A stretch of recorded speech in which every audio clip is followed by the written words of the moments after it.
is no way for an automatic qualification to the World Cup next year in the United States, Mexico, and Canada. Because like Pedro Peter rightly predicted just before the game started, he said he was seeing a draw in Bloemfontein. And like the prophet that he is, that came to pass. An own goal by the skipper of the side, Williams Troost-Ekong, in the first half ensured that Nigeria was starting from the very back. Luckily for us, we had a goal that was scored by Calvin Bassey. If you ask me, I think it was an handball, but well, it was counted by the referee as there is no VAR in these World Cup qualifiers on the African scene. Unfortunately for the Super Eagles of Nigeria, they couldn't gather themselves well in the second half to get a second goal. And for this side coached by Eric Chell, it's the end of the road for the Super Eagles of Nigeria as it concerns qualification automatically for the World Cup. However, there's another route, the long route. After all, that's a route the Nigerians are very much used to, the calculator system. So via the calculator system, if we win our next 2 games and get 6 points to 11 we have 17. If we are lucky enough to be among the top 4 best second team spots, that is among the African qualifiers, the second teams with the highest number of points, if we have 6 points for our next 2 games and we have 17, and that is among the top 4, will qualify via the back to another route, not automatically. 4 teams will be going through 2 semi-finals, 2 teams will go into the finals, 1 will win it, and then that team will go into the round of qualification via the back route for the World Cup. Teams from CONMEBOL and other parts of the world will then play against each other, and then 1 team will come out. So you see, the road to the World Cup next year for the Super Eagles of Nigeria is a long one. Can we make it to the World Cup at the end of the day, Pedro Peter the prophet? Oh, it is a no. Just take it. So there's no World Cup for the Super Eagles? Just take your minds off it. Take off your minds off it. I know we believe in miracles, but miracles actually do not play sports. You know, fine. So, all these things, I don't know, they had been coming from November 2023 when we couldn't win our opening 2 fixtures. We had draws in our opening 2 fixtures. So that sets the tone for where we were, or probably where we are right now. In fact, I remember way back, not that long, however. But in November 2023, when we had those draws, I think against Lesotho and Zimbabwe, it was a case of we'll recover, we'll rally back, we'll back. Recover. Like serious teams, they start from the get-go. Senegal was losing 2-0 against Congo. As when we checked, it was 3-2 in favor of Senegal. Against DR Congo. I was shocked. I was surprised when Yangwisa scored the second for DR Congo when it was 2-0. Who knew that the Lions of Teranga would actually roar back, and they were not even playing at home. And the DR Congo is a team that is heavily stacked with players. We're talking of Chancellor Mbemba, Joan Visa, Cedric Bakambu. So they have players, like, trust me. That is a team that trust me, we can't beat them. Home, away, far away, neutral ground, we won't beat that kind of a thing. Now, to come back, that's what I tell you, the mental strength, the mental fortitude of the team. You know, the Senegalese, they've also struggled, but at least now they know that, okay, this is squeaky bum time. We don't get it right, we will just miss. But what happened to the Super Eagles in that game today? What really went? Victor Osimhen, because there were no balls into the box now that Cyril Desas missed, that would have said, Osimhen would have converted. We did not see any. In fact, Desas was struggling for service. You know, so it was not a point of probably a problem of the strikers. It was not a problem of the strikers. So it's got, I don't know. This style of inverted wing play, I don't know. It doesn't suit us. You get the ball, just take it. Try a cross infield. I don't know. The keeper didn't. Even when the South African goalkeeper did not save any ball. I mean, he never gathered balls from crosses. Yeah. He did not. Unlike Nwabali, who was actually going left, coming right. You know, he was actually the one that was a bit busier of both goalkeepers. And to tell you that we had more of the ball, especially in the second half, and we couldn't do anything with it. Moses Simon, in fact, after we equalized, when we had a little bit of momentum, and we just. What were we trying to do? Hold the ball, pass, and just calm. What are you calming down? That was the push, the kick. We needed to just go for the kill, just like the way sharks behave. You know, when they sense pray and all that. When they sense blood and all, that was just a couple of minutes, 7, 8, 9, 10 minutes, we needed to just go for the kill, probably get a second. We could have been lucky if we were just being a bit more purposeful with the ball. Just try and find your man in the box.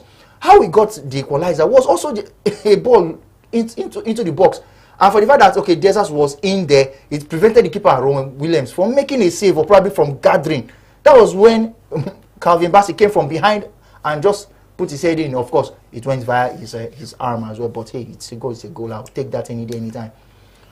So what's next for the Super Eagles of Nigeria? I mean, everybody's mind. We can no longer. I mean, we are done looking at what FIFA is doing with 3 points. 3 points or no 3 points removal. It's all over right now. Qualification automatically is impossible. It is not possible anymore. Well, as it stands, South Africa are 6 points ahead of Nigeria. 6 points. So, I and you, as well as every other person watching this live stream, knows that South Africa will not lose the other 2 games.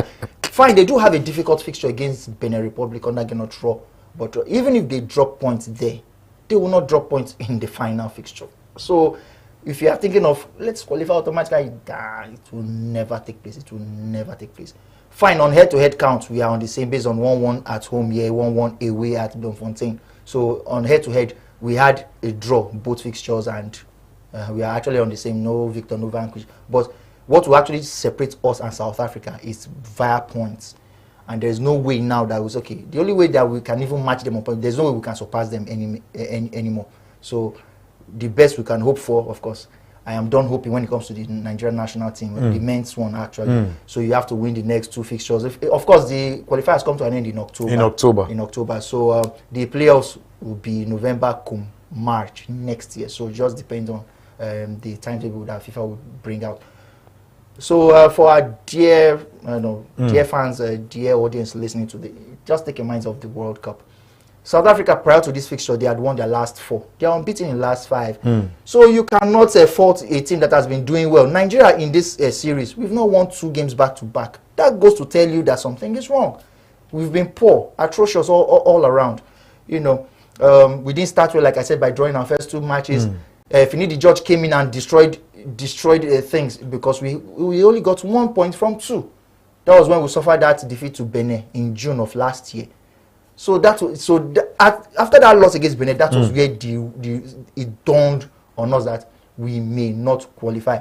Then the point between, in fact, Rwanda and South Africa, they were now edging, like they had 4 or 5 points differential between themselves and us. So we just knew that this was what would give. So us having to play, okay, when we are Nigerians, when our backs are stacked against the wall, we are pushed against the wall, we do this, we do that. All that is all about the dash. It will not always get you over the line all the time. It will not always get you over the line. So it has so right now it is also it is a case of backs being reacting late. It will not get us over the line. It is so heartbreaking that in a 48-team World Cup, Nigeria still cannot make it. Despite the increase. When it was a 32-team tournament, we failed to qualify. Now that they've added 16 more slots, we still cannot qualify. It's when they turn it to a 50 teams, a jamboree kind of a World Cup where they invite 100 countries. Is that when we'll be able to secure our spot? That goes to show you that all this giant of Africa talk and we are the kings of this, kings of that, all those things. But the earlier we stop all those thoughts from circling in our heads and minds, that doesn't actually let us see clearly and plan well and do the job. That, in fact, the earlier we just drop those notions, the better it will be for us in the future going forward. I am not pained. I would, as a sports journal, I will still talk on the World Cup. I'll report the World Cup. So for the players, they can sit at home next summer doing X and podcast and Banga boys and Banga ladies. they can end up doing all that. That is their problem. You know, to tell you that a talent as Victor Osimhen hasn't gone to the FIFA World Cup, and it doesn't look like he will ever go to one. No, and he's 26, 27. Is it when you turn 30, 31 that you would go for the next World Cup? So now look at Ademola Lookman, same thing. Now we are complaining of we don't have leaders. We will just have a handful of persons who've actually been to the World Cup. Only probably one of the Igbo world to second, who actually caused the first goal. I was coming to just to tell you that we do not actually have leaders. I mean, Trust Ekong was not in the last game, and defensively we were strong. I remember I was asking you before the game started and said, stylishly was one of those that cost us against Zimbabwe. I know it's football, errors happen, but why is it Ekong who is being, who has a dot on his head at this moment? I do not know the reason why the coach decided to sit him out for the last fixture. I didn't think Rwanda would post, or probably it was probably a time bomb just sticking to explode. So for today's one, it's just, I don't know, it's just a combination of bad luck that, okay, an own goal was scored and it was, he was the one culpable for that, guilty for that. He was only trying to just prevent the cross from coming in, even though I felt it would have been better if he was more decisive with his touch, because the ball his feet just actually directed the ball into the goal post. Yeah. So if he were more firm, like, okay, forming a brick wall, like to stop the cross, definitely it would be a corner kick to the South Africans. So that is why when you clear the ball, when you actually try to or attempt to clear the ball, you do it with the opposing leg, because he did it with his right foot and the ball was coming from the right. So definitely a lot of things would have gone wrong. It would have been a different thing if he tried to use his left foot. So that would be a proper clearance or a proper shot out of that cross. So it is what it is. We all knew we needed to take the fight to the South Africans. And unfortunately, we went behind first. That was another sign that was like, we were never going to win this fixture. We would never win this fixture. And Hugo Bruce has done well. Don't forget, he won bronze at the AFCON in 2022, the one in Cameroon with Cameroon. Now he has brought all what he did with that team, and he has infused it with the South African team, and they are doing good. Trust me.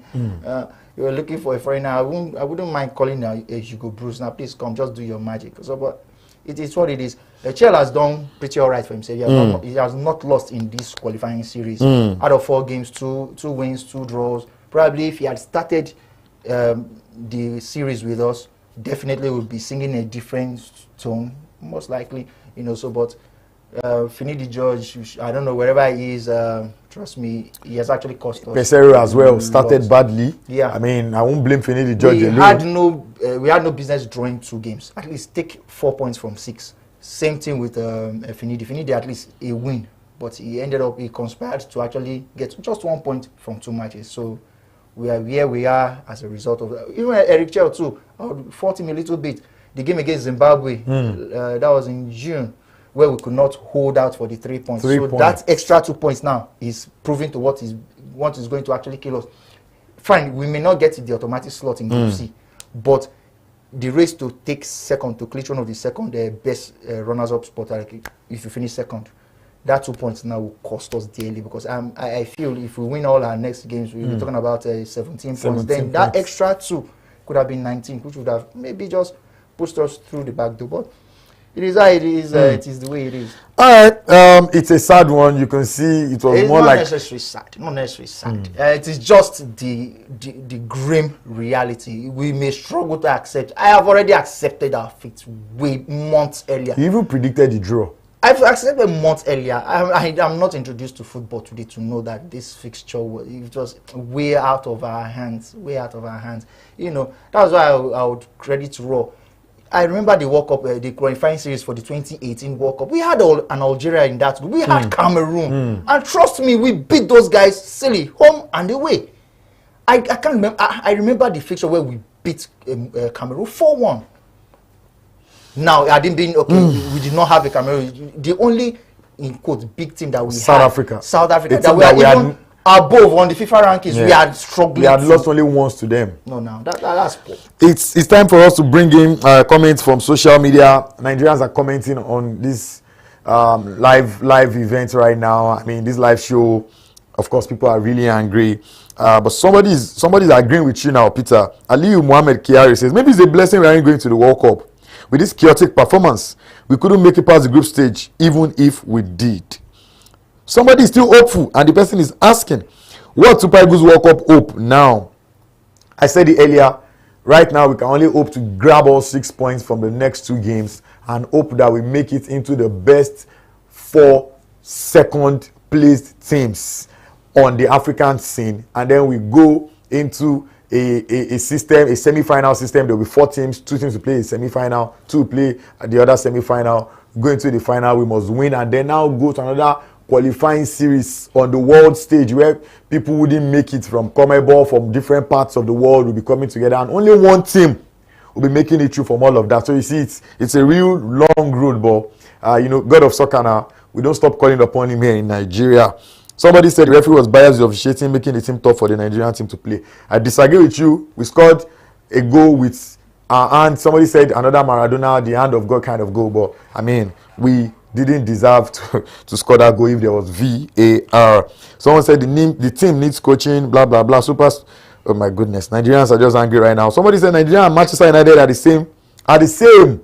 This must be a Man U fan. He's feeling it at the moment. Somebody saying, why did Nigeria fail to do their own work while playing at home? Well, Peter just analyzed it and said, from far back, he had seen it coming. I think I believe him because he's now Peter Pedro, the prophet. Rotimi Kairi is asking what the scoreline was. The game ended 1-0 in Bloemfontein, 1 for Nigeria, 1 for South Africa, and 1 point each to both teams. Omotayo Ogbude is saying, tell them to prepare well for next AFCON. These matches are mere friendly matches to test fitness of our boys. World Cup don't go since back to back. Well, this man does not have faith that anything is possible. It's just like our prophet here, Peter. Somebody said I was actually looking forward to watching Nigeria in the States. Oh, I think Zacchaeus E.D. Fana is in the United States. He was hoping to watch Nigeria. Well, nothing much to lose. There will be other African teams. You can also support our African brothers that will be qualifying. Morocco was there last time. We all supported them. They got into the semi-finals for the first time. And it was fun. The comments are pouring in. I mean, it looks like Nigerians are really angry right now. Peter said we shouldn't be angry. He expected it. Well, some persons hoped for a miracle, but it looks like nothing came out of that hope. Peter, your last words before we go. Somebody said our next matches, World Cup qualifiers, should be friendly matches to test us for what will happen in the Nations Cup in December. Well, if the team is, that is the technical team and the staff and the federation, if they are still hoping for miracles to go to the World Cup, well, I'll leave them to enjoy their bubble. You know, but like that commenter said, we can just use those games to like, okay, who do we take to Morocco for the AFCON, because it's sometime in December, January of 2026. So use those 2 fixtures, see what we can do, because that will most likely be the I know there will be another international break in November. So, but whether we'll be able to put in a fixture in between, or probably we may be just lucky enough to make the playoffs, because the players will hold around that time, at least the first part of it. So whatever it is that pans out, we should just be looking at in October. It is not far again. Less than a month, the team will congregate. So it now depends on, okay, what do we want to do with those 2 games in October? Are we going to like, okay, go for it? And even at that, we get to play Benin Republic, the return fixture. Don't forget, we lost the opening, the one away to them 2-1 in June. So we're playing the reverse fixture next month. Well, that one, in fact, I'm not even going to put my 2 cents on that fixture. But going forward from here, just build for the AFCON. Just build for the AFCON. Egypt, that is one of the most successful, in fact, the most successful team on the continent. This will only be their probably 4th. They've only been to the World Cup 3 times, and they were the first African country ever to ever set foot at the FIFA Mundial. You know, so but they've only had their 3 appearances. We've had 6, and since we are not actually... We've not gone past the 2nd round. Yeah, and since we are not actually serious about the World Cup, we can actually extend our holiday from 2018 to 2030 this time around, probably when it comes back to Africa and some parts in Africa and Spain and Portugal. Yeah, Morocco, Spain. Yeah. 2030. So probably the centenary session, if we are serious enough, we can get, this is 5 years before then, we can start seeing, okay, what do we do with our under 23? What do we start doing with our under 20? And some other guys in between, blood them in and all that. But it all starts from next month. It all starts from next month. That's the short-term plan, mid-term plan, and the long-term plan. But, you know, I wish the team all the best. They will need it. Still wishing them all the best. For I think Peter is hoping for the worst. Anything that comes by, he will take it. Unfortunately, yeah, we have to end on this note because it's time for us to go. I guess not too many happy faces here in the studio. A very, very tough 90 minutes for even those watching here. But, you know, it happens in football. It's like biscuits. You never know where and when it will crack. On behalf of Peter, Pedro, my name is Shem Goddard. Have yourselves a lovely, lovely day. Stay out of trouble.